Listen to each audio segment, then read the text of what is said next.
भारत और ब्रिटेन इसी साल एफटीए पर कर सकते हैं हस्ताक्षर, वाणिज्य सचिव ने कही ये बात। भारत और ब्रिटेन इस साल मुक्त व्यापार समझौते एफटीए पर हस्ताक्षर कर सकते हैं। दोनों देश आर्थिक वृद्धि और रोजगार को बढ़ावा देने के उद्देश्य से प्रस्तावित समझौते की व्यापक रूपरेखा पर आम सहमति पर पहुंच गए हैं।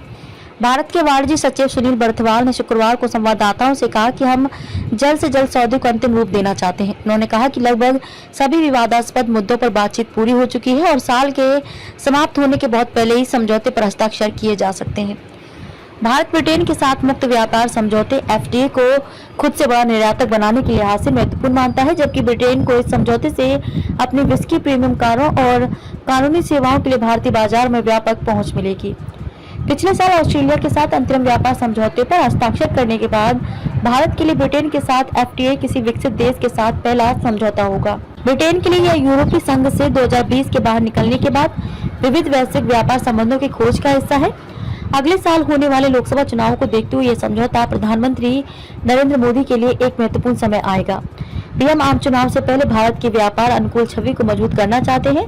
बर्थवाल और वाणिज्य व उद्योग मंत्री पीयूष गोयल की यात्रा के दौरान हाल ही में लंदन में 11वीं दौर की वार्ता संपन्न हुई थी।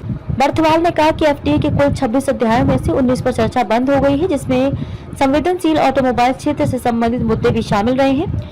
व्यापार मंत्रालय के अलग अलग सूत्रों ने कहा कि हालांकि दोनों देशों के बीच बौद्धिक संपदा अधिकारों, उत्पत्ति के नियमों और निवेश संधि पर मतभेदों को अभी तक दूर नहीं किया जा सका है।